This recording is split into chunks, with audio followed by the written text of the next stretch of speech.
Assalamu alaikum урматтуу Швеге программасынын көрүүчүлөрү, мен азыр ушул Баткен облусунун Кадамжай районунда турам. Тагыраак ушул Актурпак айыл өкмөтү Бүргөндү элинин атайын арызы менен келип отурам. Бул жерде негизги маселелер ушу жер маселеси, суу маселеси, андан сырткары ушу социалдык объектилердин жоктугу. Алсак ушул садик маселеси, бала бакча маселеси, мектеп маселеси, жада калса ушул мончо маселеси дагы ушул эң ушул Кадамжай районунун өнүккөн айыл өкмөтүндө өтө проблема көйгөй экен да. Мына ушул проблемага ушул жергиликтүү элдин айтымында буга чейинки иштеп кеткен чоңдорубуз күнөөлүү дейт. Демек алдыда сиздерге мына ошол буга чейин кайсы чоңдор иштеп кеткен, ал чоңдор эмне кылып кетишкен, эмне үчүн азыр ошол чоңдордун азабын эл тартып атат деген суроолордун айланасында сөз болот.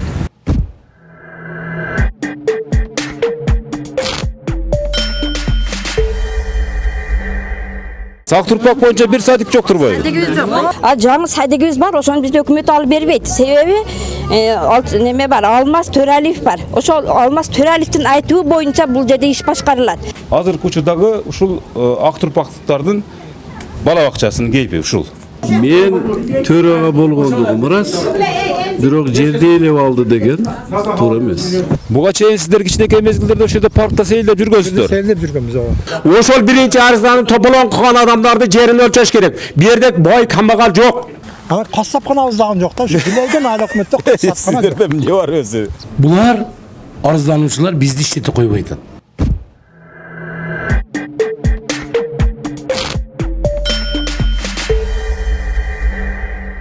Ызычуу чыгарбай айыл болуп келиңиздер, бардыңыздар менен сүйлөшөбүз. Сүйлөштүк. Бары бир чечилбейт. 35 чечилбейт. Элдин көйгөйү. Азыр акимиңиздер айтып атат да. Эне, акимиңиздер айтып атат мынакей. Агабыз айтат, бүгүн чечмейинче кетпейм дейт. Эгер чечилбесе, мына ЛТР мамлекеттик канал, ушу биз мамлекеттик канал катары кайра дагы келебиз. Мына сөзүн берип атпайбы, эркекчилик сөзүн. Урматтуу көрүүчү, биз Швеге программасынын буга чейинки чыгарылышында ушул Актурпактыктардын маселесине чекит коюлмайынча кайрыла беребиз деп баса белгилеп айткан жайыбыз бар. Ошол чыгарылышта сөз болгон проблемалар боюнча тааныштыгыңызда бардыр албетте. Бирок биз тарткан маалда Швеге программасы аркылуу элге кайрылуу жасаган Кадамжай районунун акими Актурпак айыл аймагынын өкмөт башчысы дал ошол күнү бул опурталдуу маселеге чекит коюлмайынча кетпейбиз деген сөздөрү жоопкерчиликсиз болуп, сулуу сөздөрү менен жергиликтүүлөргө упчу эмизгендей көрүнүштө азыр деле турат. Мамлекеттик канал катары президентибиздин эле жерлеринде эл ыйлашпасын, жер үй оокат издеп кыйналышпасын, ошол эле учурда жергиликтүү чиновниктердин чөнтөктөрү тешик болсун, коррупцияланышкан тамырлары кесик, акыл амалдары тетик болсун деген саясатын дал ушул жетекчилерге сөзмө-сөз, көзмө-көз айтып түшүндүрдүк эле. Бирок чырылдашкан эл менен ырылдашып дагы эле бир мунасага келе алышпай бара. Же бул өрөөндө элдин айтымдарында өздөрүн биротоло түшпөс хан сезишип алышты дешкен Туралиевдердин үстөмдүгү күчпү же бала бакча эс алуучу бактардан бери менчиктеп алышкан Жусупалиевдер менен Сатыбалдиевдердин бычагы курчпу Айтор амалдуу чамалуулар байырлаган Актурпак айдыңы Бүргөндүнүн элинин арманы дале чиелүү бойдон турат.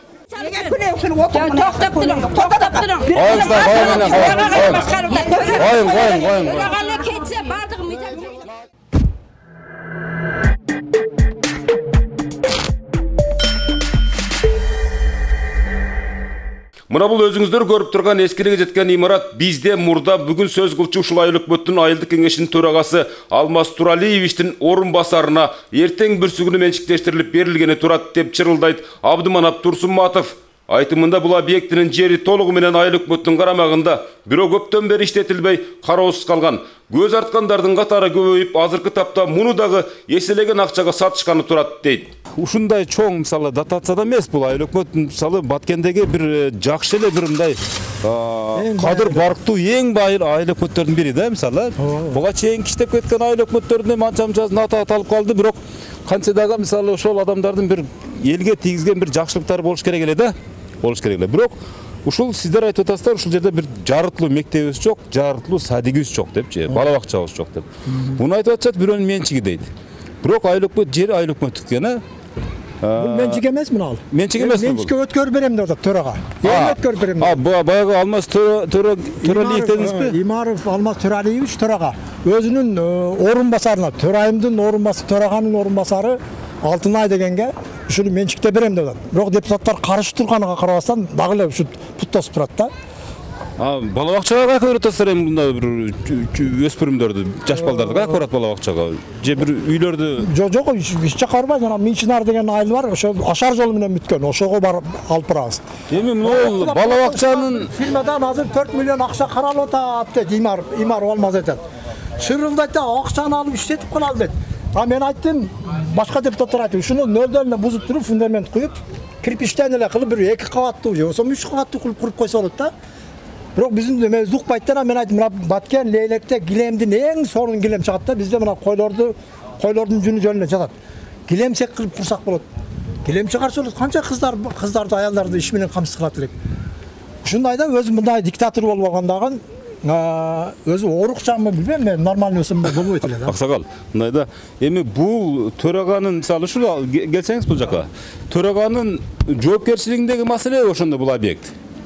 Кандай деп түшүнсөк болот? Мисалы ошол бюджетти ошол баягы мерчемдейт, мына айыл өкмөттүн бюджетин ошол айыл кеңешинин төрагасы дагы баягы депутаттардын чечими менен өзүнүн функционалдык бир чоң бир милдеттенме алган, мисалы ушуларга жоопкерчиликтүү болгон ушул айыл өкмөттөгү социалдык объектилерди курууда, элдин социалдык абалын жакшыртууда мисалы чоң жоопкерчиликти алып отурган ошол Алмаз Имаров дедиңиз, аксакал киши экен өзү деле. Бирок бул азыркы учурдагы ушул ак турпактыктардын бала бакчасынын кейпи ушул. Бала бакча. Мындан башка жер жок. Ушул жерди дагы нептеп алып кала албай атасыздар азыркы күндө. Алып кала албай атабыз. Мына жакта Жусупалиев жолчу деген бар, ошол жердагы эгерде көрөбүз десеңиздер алып барып көргүзөбүз. Ал жерде мал багып, ичинде кой немелерди багып жатат. 1 гектарда жерди эл алган ороп. Как мына түрмөканада эле кылып алган. Ал жер мурда эмне болгон? Ал жер бала бакчага ылайыктатылып салынган. Бала бакча дагы. Алда бала бакча болгон. Бүтпөй калган. Бүтпөй калган. Имаров Алмаз өзү Жусупалиев жолчуга, досуга өткөрүп бергенде дыйкан чарбасыга жөн эле. Ал кийин акырында барып туруп менчиктеп алган. Анан Жусупалиевдин дачасы бар эле, кырдын башында. Ошону бузуп, талкалап, алып келип материалдарын алып келип иштетип, элге иштет деп токтом чыгарган. Бирок менде токтом көчүрмөсү көп жыл жүрдү, бирок жоголуп калды азыр. Көчүрмө эсепке да өтпөйт экен. Сотко барсам бул көчүрмө экен, оригиналды алып келди, таппай койдум. Жакшы. Урматтуу көрүүчүлөр, биз ушул маселени да сиздерге көрсөтүп коеюн дедик. Себеп дегенде мына ушул жер көйгөйү, суу көйгөйү жана башка ошол бир эң маанилүү маселелерден дагы башка ушул мектеп көйгөйү жана да башында айтып өттүк, ушул бала бакча көйгөйү өтө чоң бир проблемага айланган нерсе экен да, мына ушул ак турпактыктар үчүнчү. Эми азыркы айыл өкмөтү эми чынча дегенде дендар болуп турган чагы, эмнеден баштаарын билбей, азыр кимдин сөзүн ээрчишти билбей турабы, чындап айтканда ушул азыркы жаңы айыл өкмөтүңүздөр. Буга албетте ушул губернатор, аким деген биздин үлкөн жетекчилерибиз дагы жол көрсөтүп бир булактын көзүн ачып бербесе, азыркы маселе жакынкы күндөрү чечилүүчүдөй эмес, туурабы?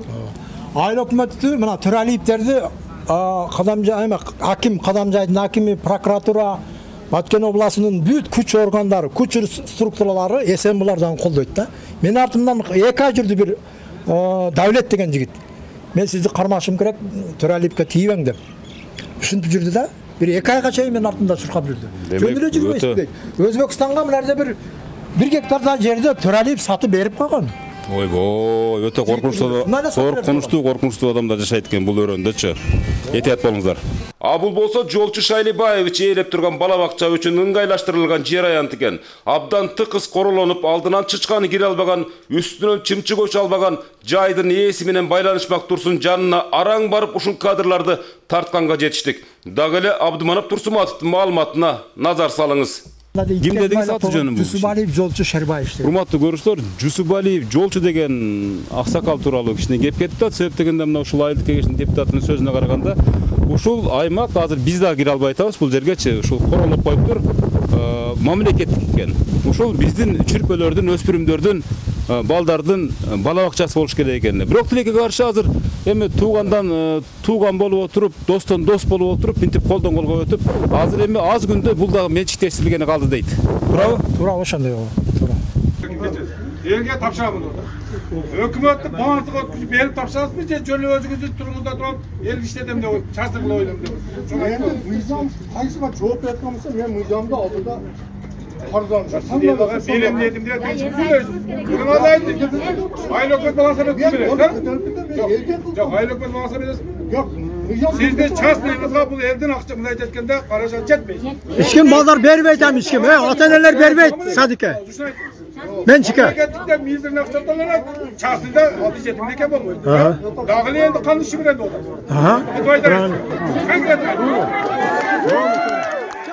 Eskiligi жеткен мектеп интернатыны бизге садик кылып, жаңадан ремонттап беребиз дейт. Биздин балдарыбызды ал жерге бергенге кооптуу, биз балдарыбызды бергенге коркобуз. А жаңы садигибиз бар, ошону бизде өкмөт алып бербейт. Себеби неме бар, Алмаз Төрәлиев бар. Ошол Алмаз Төрәлиевдин айтуу боюнча бул жерде иш башкарылат. Андан башка адамдардын айтканы эмесе аткарылбайт. Алмаз ошол эскини жаңына берем десе ошол болот, а жаңыны алып бербейт. Элдин талабын аткарбайт. Бизге ошол төрага кетсе, бизге мыйзам чегинде иштесе болот. Жунус ака антып атат, мынтып атат дейт. Жунус ака дагы ошол Алмаздын айтуу боюнча иш кылып атат. Эң биринчи биздин төрагабыз кетсин. Төрага кетмейинче бул жерде мыйзам да болбойт, жер да өзгөрбөйт, элге бирок колдоо көрсөтпөйт. Мен оюм боюнча төрага мандатын тапшырып кетсин. Sadık o bunun mençik bürod. Ol ökümet. Sadık kim ki al? Sadık mençik. Ben de karmap duruyorum. Sadık mençik'e bir yolcu degen adamlık o. Ama hiç kendine bir yakın yok mu? Hükümet emas o şu burada sayız tarqagan malda satып algansın. Yok, men söylep koyan.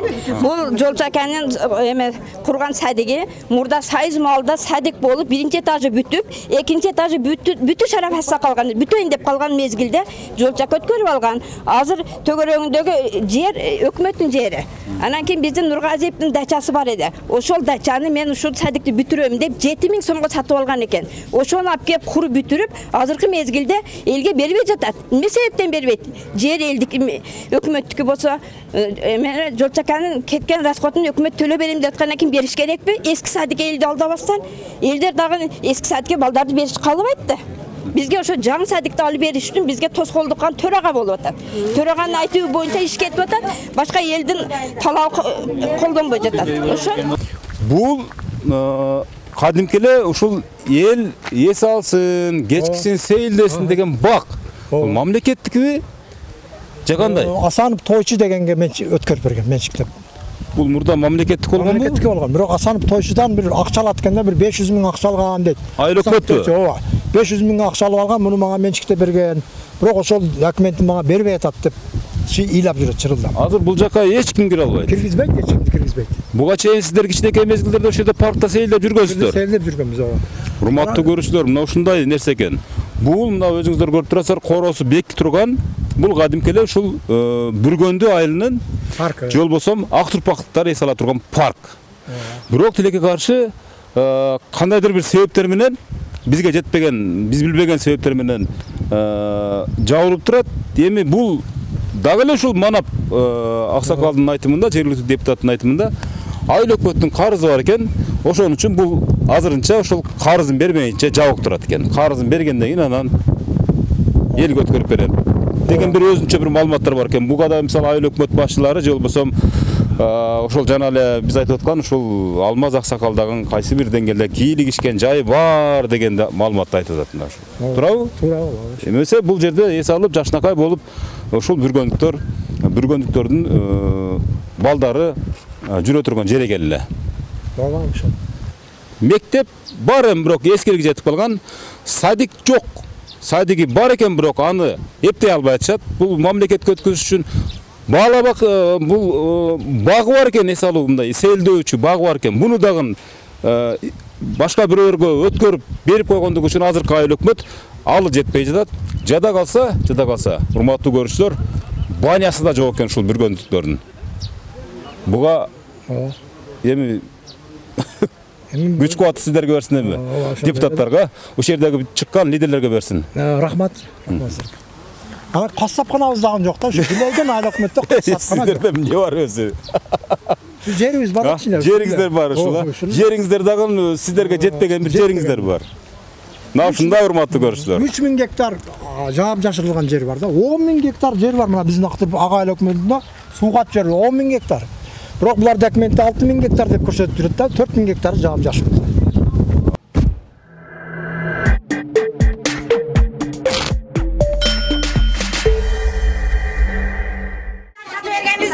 Bizde hem bilesizmi? Okut dursan. Nechінші Muhtar. bölgemiz biz? Muhtar. Biz nime? Ana, men to'xtab tursan. Bugun kunda hurmatli mana aytishga to'g'ri keladi.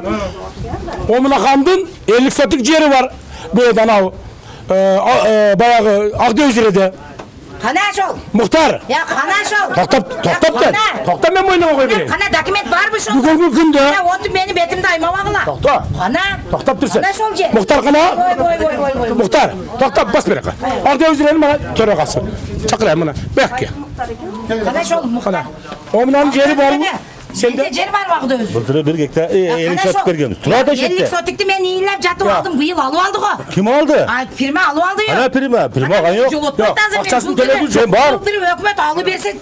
Kuduyu beni Былтыр алып бердик а? Bu yıl barsam soyat ol, soyam. Ya, sen yerin Turat eşetti. Onu beni aldap demek var. Ya, şu etti senin yerin Turat.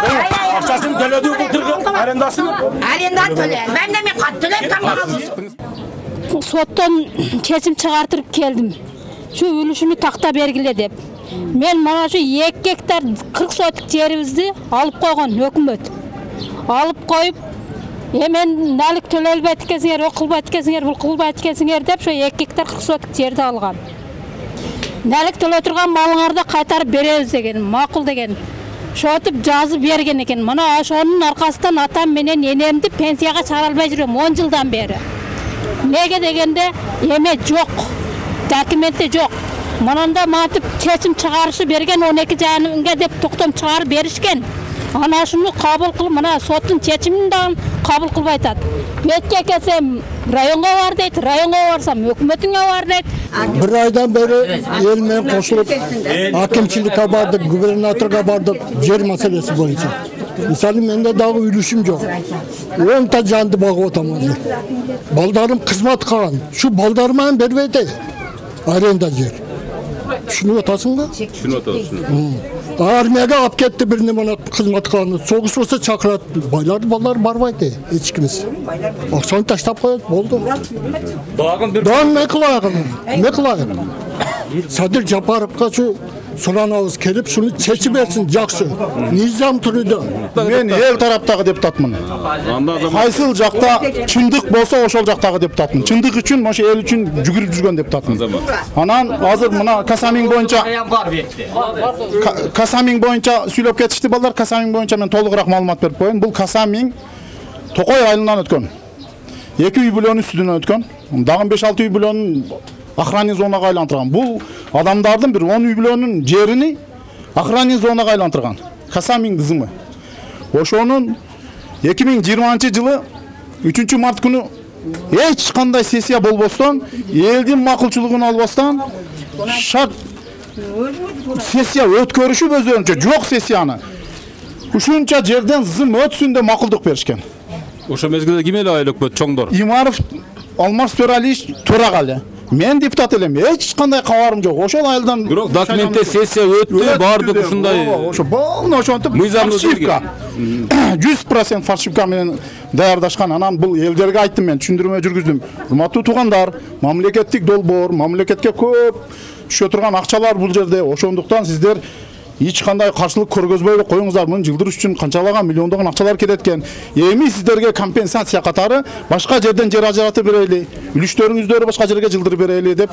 Буларды алдыга түшүп мен 2 жылдан бери жүгүрүп жүрөм да. Eli jurtseler bir tahtaka okşuğun eli ekensingere, savatsız, bayanan erkin bayı aytkan. Bu Kadamcay rayonunun eli kişine bir akça verse aldığına oturgan eli ekensingere. Özüңөрдү hukuklardı, korku akıllardı işlete turgan zaman geldi. Deputatlarım joyulsun, hükümet kessin, zamiyen başkasıyam. Hutbidin kessin, gerek olsun. Abdülkarim Halim Bey çeçmese gubernatörüm kessin. Dejurnu hakim dejurnu gubernatör ne keregi var biz geç falan çekmesi. Ketsin de get kalas bazı dele. Dayarsız misalı. Şunçalık narazı olur adamlar. Sen ben aytmasa egerde. Bulardan bardığın ayını bilem de çünkü ben ketsin deyim. Bardığın ayını bilem. Ben bunların ustaydan bilem. Bana aytken aytıtat, bunu aytıtat. Bana sakalcan aytıtat. Bu özünün ciğeri bu arıza konu. Münafıska üysal bakan can kızı. Arendası var, süper arendaka kaytmasıga satkan o yolda. Ошону булас болот да жаңылар бек болот. Айтып да булар. Bizde misali bizdin ayıl hökümetin aymağında susuz yer yok. Kança yer olsa bardığı sulu yer. Bir tuğandarın yerden faydalanıp kelatkandığı ras. Bирок мыйзам жол берет экен. Баягы фермерский хозяйство уюштуруп, ушу күнгө чейин пайдаланып келишип атат. Бул Кыргыз Республикасынын өкмөтү тарабынан атайын токтом чыгып, ошолордон асыл тукум чарбасы деп атайын статус берилип, мыйзам жол берип атат. Эл катары ар кандай түрдөгү төлөмдөрдү төлөп, ушу күнгө чейин пайдаланып жаткандыгы рас. Бул садик жок экен, бала бакча жок экен. Мектептериңиздер эски экен. Bir esi alıp bağınızlar bir eyle kalıptır, anı mençikleştirgeni kalıptır. Şu masalelerde kantip çeşitler, misal şu en önükön aylık ötті bu жерде. Elderden sorasak bir жерден başka eşin sebebi çok, bir жерге dağın толық ей bola albaydı alsa. Bu masalelerde kantip çeşitler, misal en gireşeli aylık ötтердің biri katarı bu. Тура айтасыз. Kasapkana жоқ, баняғыз жоқ дейді шуға чейин айттым. Тура тұрмыз. Буга чейин эми айлык өкмөттөр башкарып келген болсо, азыр бизге мен кече фактылы айтам, мына жолдун боюну азыр бирөө ошол сиз айткан баягы эсалы бакка сурап келди. Анан ошол жерде мына кадамжеге түшөрүштө жанагы скважиналар туратчы. Ошол жолдун бою дагы сурап атат. Нар жактан баткен нефть газдын цистерналары турат да. Ишкерлерге биз макулдук бердик. Берели макул. Бирок жанагы санитарный зона бар. Жолдун коргоо зонасын калтырып туруп сизге берели деп элечи. Эгер ошол жерде эртең айлык өкмөт токтом чыгарып бере турам болсо, ошол жерде берсе болот. Анан жанагы өкмөттүн мына 243 токтомуна ылайык мына элдерге азырдан түшүндүрүп айтабыз. Өздөштүрүүгө мына малопродуктный жайыт жерлерди берип атат. Ошол жанагы Россияда миграцияда иштеп жүргөн адамдар келип туруп акча каражатын ошол бак кылсын, суу чыгарышынан иштесин. Бирок 20 жылга чейин деп турупчу. Мына жолдун боюнда кетип калгандар канчалаган пустой жерлер жатат да, даш жерлерчи, мындайча айтканда. Садик маселеси кандай? Садик маселесинен азыр айлык өкмөт мына бюджет бекитип атат. Эгер боло турган болсо бекитти деле окшойт. Эгер каралган болсо, ошонун немесинен бүтүрүп берет да. Ушул азыр турган эски садикти. Айлык өкмөт. Азыр мисалы үчүн айлык өкмөтү кече идея көтөрдүм мен угушма караганчы. Бул жердеги мына айлык өкмөттүн зданиясыны Минчинарга көчүрөлү да. Бул жерде садик кылып берели. Жакшылыгын ушул жерде садик кылып беребиз деген пландар бар. Айылдар. Бул садикти эле алган жан жолчу деген киши тууралуу. Жолчу боюнча мамлекеттин жери турбайбы? Ооба, жолчу боюнча бул жанагы өткөнгү жыйында дагы айтты, коллективдештирүү, анан баягы менчиктерди сатуу мезгилинде бул киши дагы ошол мезгилде сатып алган экен. Приватташтырып алган. Приватташтырылып кызыктеп алган экен. Азыр ишинсе дей албайсыздар. Анан энди буну мүлк маселесин сот гана чечет да. Өзүңүз жакшы билесиз да. Анан бул киши азыр эми частный садик курганга аракет кылып зданиясын тургузуп аткан. Барып көрдүңүзбү? Биз көрдүк, ал жака эч нерсени киргизгенге мүмкүн эмес. Ушундай чегералап койду. Урматтуу көрүүчү, ак турпакта негизги делген көйгөйлөр ушулар. Маалымат бурмаланбоосу үчүн элдин дагы эл башкаруучулардын дагы үндөрүн ачык бердим. Калкынын саны болсо 20 миңден ашат. 14 айыл болсо анын экөөсүндө гана билим берүүчү мекемеси бар экен. Анысы дагы элдин салымы менен ашар менен бүткөрүлүптүр. Жергиликтүү депутаттар Мураталы Абдыкеримов менен Абдуманап Турсуматовдун маалыматтарына таянып айта турган болсом, демек ушул тапта ак турпакта 12 айылдын балдары өз үйлөрүндө эле тарбияланышат экен. Жыл сайын ушул айылдын элинин социалдык муктаждарына делинип бөлүнүп берилген каражаттардан болсо дайын жок. Бирок катылган шибегеңер жакынкы күндөрү кабыңарды тешип чыгаарында шегибиз жок деп туралы. Азыр мына ушул жерде жер маселеси сырткарда ушул социалдык объекттер тууралуу, мектеп, садик маселеси да чоң проблема экен да. Азыр эми ызычуудан, ушундай бир талаш тартыштан бир тактык жаралат деп азыркы жаңы келген айыл өкмөтү өзүнчө бир шымаланып ишке киришип атыптыр. Эми мунун дагы жыйынтыгын көрөбүз. Буга чейинки элдердин айтымында иштеп кеткен ушул башчылардын азабын чегип атабыз. Ошон үчүн элге жеткиргиле, ошону коомго жеткиргиле деген максатта бизди чакырышкан. Мен ошол аманаттарды сиздерге жеткирдик. Жакшы туруңуздар, ат жөнүм Өмүрзак Азимкулов. Айыл бол. Мынтип тура берсеңиздер чечилбейт. Мындай бол кирсеңиздер чечебиз. Мындай сунуш болуп атат. Ызында бир күндө кетип калат экенбиз. Тура бер. Не болду десе, чогулуш болду, жыйын болду.